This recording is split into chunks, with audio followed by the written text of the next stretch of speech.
আজ যে বিষয় নিয়ে আলোচনা করব, আজ আপনাদের সঙ্গে কিছু রেখার পরিচয় করাবো এবং আপনার শুক্রের স্থান নিয়ে আপনাদের আলোচনা করব যে আমাদের সুখ শান্তি অর্থাৎ দাম্পত্য সুখ শান্তি কেন হয় না, বা আপনার যদি এই স্থানটা অর্থাৎ শুক্রের স্থানটা ভালো থাকে তাহলে দাম্পত্য পারিবারিক যে সুখ শান্তি সেটা যথেষ্ট ভালো থাকে। এবং দেখবেন অনেকেরই স্ত্রী আগে মারা যায় বা স্বামী অনেক আগেই মারা যায়। তার কারণ কি? আমরা যদি আগে থেকে ফলো করি তাহলে এগুলোকে কিন্তু আটকানো যায়, সম্ভব। আর না জানলে সেটা কিন্তু সম্ভব। আজকে এগুলো নিয়েই আলোচনা করব যে আমাদের দাম্পত্য পারিবারিক সুখ শান্তি কোন রেখা দ্বারা আমরা জানতে পারবো যে থাকছে, কোন রেখা দ্বারা জানতে পারবো যে নষ্ট হতে পারে, কোন রেখা দ্বারা জানবো যে আপনার আগেই আপনার স্ত্রী মারা যেতে পারে বা আপনার স্বামী মারা যেতে পারে। এগুলো কিন্তু আমাদের হাতে অবশ্যই প্রকাশ পায়। যারা জানে তারা এগুলোকে শুধরে নিতে পারে, যারা জানে না তারা কিন্তু অবশ্যই তাদের যে বিপদ সামনে আছে সেই বিপদটা আটকাতে পারে না। তাই আমি আপনাদের জানানোর জন্যই এই আলোচনা। আজকের আলোচনা ভীষণ গুরুত্বপূর্ণ। দেখুন, আপনারা অনেকেই আছেন ধনী কোটিপতির গল্প হলেই সম্পূর্ণ দেখেন, না হলে দেখেন না, আর সেই জায়গাটাই ভুল হয়। দেখুন, আপনাদের সমস্ত কিছু জানার আগে এই আজকের আলোচনাটা জানা কিন্তু প্রয়োজন। কারণ আপনারা আপনাদের জীবন কিভাবে কাটাবেন, আপনারা কতটা সুখী থাকবেন, এটা কিন্তু প্রত্যেকেরই জানার প্রয়োজন আছে। দেখবেন অনেকেই খুব অল্প বয়সে বিধবা হয়ে যাচ্ছে, খুব দুঃখজনক ব্যাপার। ঠিক অল্প বয়সে যারা ছেলেদের কথা বলছি, তাদের স্ত্রী মারা যায়, তাদের একটা হিল্লে হয়ে যায়, আবার পুনরায় তারা বিয়ে শাদী করতে পারে যদি বয়সটা থাকে। কিন্তু একটা মেয়ের কথা ভাবুন তো, খুব অল্প বয়সে যদি তার স্বামী মারা যায়, সে কিন্তু অনেক কষ্টের মধ্যেই থাকে, দিন যাপন করে। কারণ সে তার বাবার বাড়ি ঠিকঠাক মতো যেতে পারে না, ঠিক এইখানেও ঠিকঠাক মতো থাকতে পারে না, নানা রকম প্রবলেম তৈরি হয়। তাই এই প্রবলেমগুলো আপনাদের জীবনে আসবে না, আপনাদের এই অকাল মৃত্যু আপনার স্বামীরও হবে না, আপনার স্ত্রীরও হবে না। আপনি আটকাতে পারবেন যদি আপনি জানতে পারেন। তাই এই আজকের আলোচনা ভীষণ গুরুত্বপূর্ণ আমি মনে করি। সঙ্গে থাকুন, জানতে পারবেন। তাহলে আসুন প্রথমে কমন যে তিনটে রেখা, সেই রেখাগুলো আগে বোঝাই, তারপরে আপনাদের সঙ্গে আলোচনা করব কোন কোন রেখা আমাদের জীবনে অনেক অশুভ বয়ে নিয়ে আসে। দেখুন, কমন যে তিনটে রেখা আমি বলি সেটা হচ্ছে, এটা আয়ু রেখা, এবং এটা হচ্ছে শিরোরেখা, আর এটা হৃদয় রেখা। এই তিনটে রেখা কমন, প্রত্যেকের হাতে থাকে, সেই কারণেই কমন বলা হয়। এবার আপনি বলতে পারেন যে আমার হাতে তো এরকম রেখা নেই। কেউ বলে আমার তো অ্যাডজাস্ট, অবশ্যই হতে পারে। এটার সাথে যদি এটা অ্যাডজাস্ট হয়ে যায় মনে হবে একটাই রেখা, কিন্তু থাকতেই হবে শিরো এবং হৃদয়, থাকতেই হবে। সেটা অ্যাডজাস্ট হয়ে গেল, আপনার হাতে হয়তো দেখতে এরকম নাও থাকতে পারে, বা আমি যতটা পুরোটা দিয়েছি আয়ুরেখা ছোট হতে পারে, আবার এই রেখাটা পুরো এই পাশ পর্যন্ত চলে আসতে পারে, বা এর থেকে ছোট হতে পারে। তাই কোনটা কিভাবে আপনার হাতে থাকবে সেটা বলা মুশকিল, তবে এই তিনটে রেখা থাকবে এটা বলা সম্ভব। কারণ এই তিনটে রেখাই হচ্ছে আমাদের সকলের হাতে থাকবে। এছাড়া অন্যান্য রেখা কিন্তু সকলের হাতে সেম থাকে না, এক একজনের এক এক রকম থাকে। তাই এই তিনটে রেখাকে কমন রেখা বলা হয়। এবার দেখুন, গ্রহের স্থানগুলো একটু পরিচয় করাই। দেখুন, এই যে চারটে আঙুল দেখতে পাচ্ছেন, এর নিচে কিন্তু চারটে গ্রহের স্থান। একটু বলে দিই, 9টা গ্রহ কোথায় কোথায় হাতে থাকে। এটা তর্জনী আঙুল, এর নিচটা হচ্ছে বৃহস্পতি পর্বত। এটা মধ্যমা আঙুল, এর নিচটা শনি পর্বত। এটা অনামিকা আঙুল, এটা রবি পর্বত। এটা কনিষ্ঠা, এটা বুধ পর্বত। ঠিক এই জায়গাটায় আছে মঙ্গলের স্থান, ঠিক এই জায়গাটা আছে। একটু একেই দেখাই,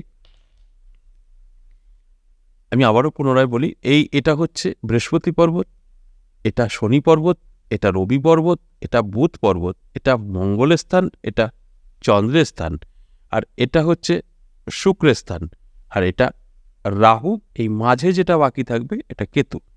এবার আমাদের সুখ শান্তি, দাম্পত্য পারিবারিক সুখ শান্তি নিয়ে আজকের আলোচনা। তাহলে এই ঘরটা আমাদের দেখতে হবে। দেখুন, এই ঘরটা যদি আপনার উঁচু থাকে, কোনো রকম রেখাযুক্ত না থাকে, দুই একটা এরকম রেখা থাকতেই পারে, এগুলো প্রভাবশালী রেখা বলে।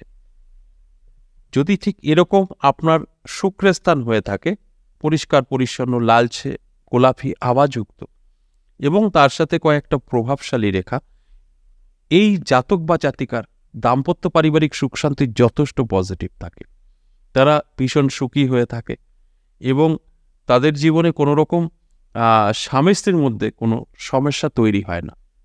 এতটাই ভালো সম্পর্ক যদি এই শুক্র পর্বত ভালো থাকে। এবার এটাই যদি আপনি মনে করেন যে আপনার ডাউন আছে, নোংরা যুক্ত, প্লাস এরকম একটা জাল চিহ্ন হয়ে গেছে আপনার এই জায়গাটা, এরকম জাল চিহ্ন অসংখ্য রেখা, তাহলে কিন্তু এই জাতক জাতিকাদের খুব ভালো সম্পর্ক থাকে না। দেখবেন আপনার এলাকায় আপনি যদি খোঁজ করেন, ম্যাক্সিমাম ফ্যামিলি পাবেন তারা সুখী না, স্বামী স্ত্রীর মধ্যে বনিবনা নেই, হয়তো একই ছাদের নিচে থাকে কিন্তু কেউ কারো সহ্য করতে পারে না। স্বামী স্বামীর মতো চলে, স্ত্রী স্ত্রীর মতো চলে। কোনো ঘরে স্বামী অত্যাচারিত স্ত্রী, আবার কোনো ঘরে স্ত্রীর অত্যাচারে স্বামী। তাই এই শুক্র পর্বত খারাপ থাকলে এটাই হয়। তার মানে আমরা বলতেই পারি যে তাদের দাম্পত্য পারিবারিক সুখ শান্তি একদম নেই। সেটা সম্ভব না যদি শুক্র পর্বত খারাপ থাকে। এবার আসুন, এবার এদের কিন্তু সম্পর্ক খারাপ হবে কিন্তু ডিভোর্স হবে না, ছাড়াছাড়ি হবে না, সংসার করবে সারা জীবন, জ্বলে মরবে, শুক্র যদি খারাপ হয়। আর যদি শুক্র ভালো থাকে তাহলে সুখে শান্তিতে থাকবে। এবার যেটা দেখাবো সেটা হচ্ছে এই যে পর্বতটা আমি বললাম, এটা রাহুর স্থান। এই রাহুর স্থান থেকে যদি কোনো রেখা এইভাবে বুধ পর্বতে চলে যায় তাহলে কিন্তু তাদের সম্পর্ক স্বামী স্ত্রীর মধ্যে থাকবে না, ডিভোর্স 100% হবে। এই রাহু স্থান থেকে যদি কোনো রেখা বুধ পর্বতে চলে যায়, এই বুধ পর্বতে কিন্তু আমাদের বিবাহ রেখা থাকে, এই জায়গা থেকে বিবাহ রেখা থাকে, কারোর একটা, কারোর দুটো, কারোর তিনটে। ঠিক এই বুধ পর্বতে যদি এই রাহু স্থান থেকে কোনো রেখা যায়, সেই রেখাটা আমি একটা দেখালাম এখান থেকে গেছে, বা কোনোটার এরকম ঘুরেও যায়, কোনোটা আবার নিচ থেকেও যায়, যেভাবে খুশি যাক, এই জায়গা থেকে এখানে যদি কোনো রেখা পৌঁছে যায়, যদি কোনো ছেলের হাতে থাকে বা মেয়ের হাতে, তাদের সম্পর্ক থাকবে না, ছিন্ন হবে, অর্থাৎ ডিভোর্স হবেই। কারণ এই রেখা এতটাই খারাপ রেখা, এতে কোনো সন্দেহ নেই যে ডিভোর্স হয়ে যাবে, কোনো সন্দেহ নেই, 100% ডিভোর্স হবে। তাই এই রেখাটা যখন থাকবে তখন এই রেখাটা তোলার, হাত থেকে রেখা তোলা যায়, কিছু সিস্টেম, কিছু নিয়ম, কিছু গ্রহের মন্ত্র, এগুলো করে তোলা যায়। যদি করতে পারে সম্পর্কটা হয়তো ভাঙতেও জোড়া লাগতে পারে, তা না হলে কিন্তু ভেঙে যাবে। এবার যেটা সবচাইতে গুরুত্বপূর্ণ আলোচনা, যে কারণেই আজকে এই প্রোগ্রামটা করা, সেটা হচ্ছে আপনার আগে আপনার স্ত্রী মারা যাবে বা আপনার স্বামী মারা যাবে কি করে বুঝবেন? দেখবেন অনেক অল্প বয়সেই কিন্তু অনেক মেয়েরা বিধবা হয়ে যাচ্ছে, অনেক ছেলেরা তাদের বউকে হারাচ্ছে। সেটা যে কোনো কারণ হতে পারে, অ্যাক্সিডেন্ট হতে পারে, যে কোনো কারণ হতে পারে, রোগে হতে পারে। কি কারণে সেটা ফ্যাক্টর না, কেন হচ্ছে সেটা আমার বিষয়। ঠিক এই কারণে দেখুন, আমি একটু পরিষ্কার করে দিলে একটু বুঝতে সুবিধা হবে এই জায়গাটা। এটা হচ্ছে বুধ পর্বত, ঠিক এইখানে আমাদের বিবাহ রেখা থাকে। দেখুন তো আপনার এই বিবাহ রেখাটা আস্তে আস্তে নিচের দিকে নামছে কিনা। যদি এরকম নিচের দিকে নেমে এর সাথে ঠেকে যায়, অর্থাৎ আপনার হৃদয় রেখার সাথে ঠেকে যায়, তার স্ত্রী বা স্বামীর 100% মৃত্যু হবে, কেউ ঠেকাবে না। এবার যদি এই রেখাটা কিছুটা উপরে থাকে, তার স্ত্রী বা স্বামী অসুস্থ থাকবে, বিছানা শয্যা হয়ে থাকবে, আর এটা লেগে গেলে মারা যাবে। যদি কোনো স্ত্রীর হাতে থাকে তার স্বামী মারা যাবে, যদি কারোর স্বামীর হাতে থাকে তার স্ত্রী মারা যাবে, অর্থাৎ ছেলেদের হাতে থাকলে তার বউ মারা যাবে, আর মেয়েদের হাতে থাকলে তার স্বামী মারা যাবে। এতে কোনো সন্দেহ নেই, এগুলো কাজ করে যদি এই রেখাটা আপনার বিবাহ রেখা থেকে চলে আসে। এবার ধরুন আপনি বিয়ে করেননি, কিন্তু আপনার হাতে দেখা যাচ্ছে এই রেখাটা এরকম চলে আসছে, তাহলে আমি কি বলবো? যে বিয়ে করবেন না, করলে আপনার সেম জিনিস ঘটবে। হয়তো অনেক সময় দেখা যায়, দেখবেন বিয়ের 1 মাসের মধ্যে স্বামী মারা যায় বা 1 মাসের মধ্যে তার স্ত্রী মারা যায়। ঠিক এই রেখা থাকা অবস্থায় যারা বিয়ে করে, এটা থাকলে আপনার ঘটবেই। এটা আপনি বিবাহিত হন বা অবিবাহিত, এটার যে কার্যকারিতা তা সে দেখাবেই। বিয়ে তো করবেনই, তখন দেখাবে। তাই করণীয় কি আছে? অবশ্যই এই রেখা তোলা যায়। কি করতে হয়? এই চন্দন ডাস্ট ঘষলে অশুভ রেখা উঠে যায়।